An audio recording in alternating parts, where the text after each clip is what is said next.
So in the previous video, we discussed how to implement CSS internally, externally, and inline. Here's a graphic of that where it just kind of shows you the 3 different ways of implementation. So if you want to link externally, you have to use the link tag and then give the relative file path, and that typically goes in the head of your document. Internally is using the opening and closing style tag, and that also goes in the head of your website, but internally is page specific. It only can style the HTML code that's on that page. The link tag is project specific. It can style any HTML document that you have within your web project. And then last but not least here is the inline CSS, which is tag specific or element specific, and it styles only that element. So what I want to do here is I want to jump back to our example of the absolute versus relative URL document, and began to flush out some of the CSS for that site we're constructing. So let me just grab that document real quick here. So I'll right click, open an app, new tab, and this is the document that I want to bring formation to.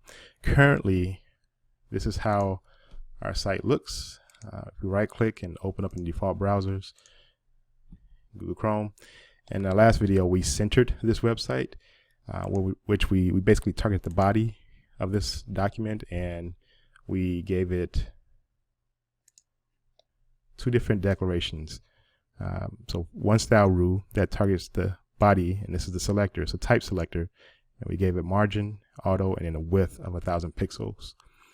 I want to continue to add some more CSS to this document to get it to look exactly like this PDF document that we see here, and then talk about a few more concepts related to CSS, and more specifically talk about the variety of selectors that we can use when trying to target HTML elements within our document.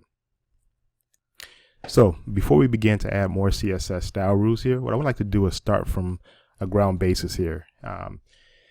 As I mentioned in the previous video, is that every browser has this internal style sheet that will render your HTML in a certain manner. What we want to do is we want to start from a ground basis and basically override or start with our own CSS that's going to be applied to our HTML elements. So if you go back to the slideshow, I'm going to skip ahead here, and there's something called a CSS reset. And let me just kind of say a few words about the CSS reset. What this does is it basically rewrites or overrides that document's or that browser's internal CSS style sheet. And so it's essentially it's this one big selector, which a bunch of different type selectors, but one style rule here. And we're going to basically margin out the we're going to zero out the margin, zero out the padding, as well as remove all borders and make sure that the font size is truly at 100%. So I'm going to copy this and I'm going to paste this inside of my internal CSS. In fact, I'm actually going to do this and paste it in my external CSS. So I want each of the documents, if I were to add another HTML document, I want each of my documents to receive this override. So here is my style rule, and this is something called grouping, where we have a bunch of different type selectors or element selectors, and we can have all of these particular type selectors or element selectors receive the same declarations. And we'll talk more about that when we talk about the different variety of selectors we can use within CSS. So we have our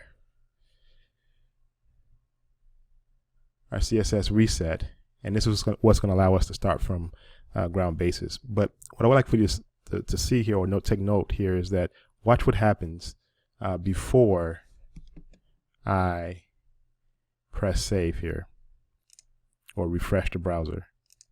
So here's my site as it currently stands, and now I'm going to save this document and save the HTML document as well, and I'm going to go back to my document here and watch what happens when I press refresh. Let's get rid of that. Now you'll see that the H1 and the I think the H2, they're all the same font size. And it really kind of just basically brought things, or it's basically overriding some of the CSS from the user agent style sheet or the browser style sheet that comes with every browser. And this is a good starting place where we're going to begin to add our own CSS code. And that way we know that most of the browsers will not necessarily have an effect on the code that we'll be adding.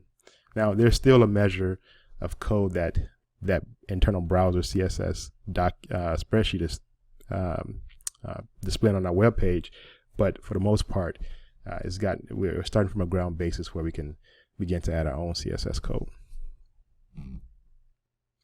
All right, so before we end this video, what I'd like to do is just focus on adding or applying CSS to the header section of our website. And I'm going to basically target each of these elements by the type selector and add some CSS here. So let's jump back to our source code here, and I'm going to drag this to the right so that you can actually see the source code. And I'm going to just minimize my source code view window or explore window, and I'll just drag this here to the left. I'll let you guys see more of the editor than the PDF file. And what I want you to kind of take note of is this, my workflow in terms of how I'm going to style this document. What I'm going to do here is, so this is the actual HTML file. And like I said, this is kind of serving the purpose as my wireframe. This is nothing but the PDF document that we worked through in the web tooling videos. And this is going to serve as kind of my goal sheet. This is what I want my site to look like when it's all done. And then here's the actual rendered version of my source code. So there's a few things that I want to do. One is that I want to center the text. Most of the text that you see within the header portion of my site is going to be centered. And so we're going to talk about a concept called inheritance in the next video. And what inheritance allows you to do is that so here H1, if you see where my mouse is hovering, let me go back up. Oops. So here H1, and this H2. So these three elements here are children of the header. If I want all three of these particular elements to be centered, the text to be centered, I could just go up to the parent and apply a CSS property, which is going to be text align, and then I'll give it the value of center. So let's go and do that here. I'm going to do this internally here, and I'm going to target the header tag. And what I'll do is I'll say text align, which is a CSS property, and the value here is going to be center. So now if I take a look at my code and I save this, Control S, and I'll refresh my browser here, you'll see that now my text is centered within the header of my code, or centered within the header. Let's do one more here before we end the video, and I'm gonna go back to my PDF document. All right, so I'm going to take a look at my H1 and my H2 within my header and try to get it to look like what you see here. Before I do that, let me just say a few words here. I want to make a few adjustments to my source code. So first, let me correct the spelling here. Just saw that. External. So here, I have my external file right after my internal CSS. Now, that is permissible, and you can actually have that external file within the head of your document right after the internal CSS. But one of the things that is a good practice is to have your external file before your internal CSS. Because remember, your internal CSS is page specific, and a lot of times what you may be doing is, what you may want to consider doing is overriding some of the CSS that's in your external file. And so this is a tricky part where sometimes students may have a hard time figuring out why their code is not working correctly. And partly it has to do with they may be potentially overriding themselves by writing some internal CSS, and then in the external CSS there's a similar CSS style rule that they're forgetting about that's negating some of the CSS that they wrote internally. So this has to do with what code takes precedence. And typically, like I said, you want to have your external file prior to your internal CSS so that you can override override CSS style rules that may potentially be within your external file. And that's true in our case here, is because we want to override a lot of the CSS reset. And so even though we have body here within our document, right, we may want to push body here internally, and we'll begin to override this internal CSS style rule. So if we go back here, I want to just put body here.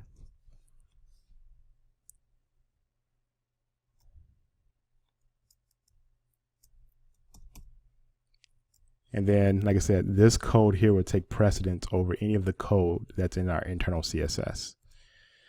So I'm going to save that. And then, like I said, let's go to add two more style rules. We're going to add a H1. We're going to give some style to the H1. And we're going to give some style here to the H2.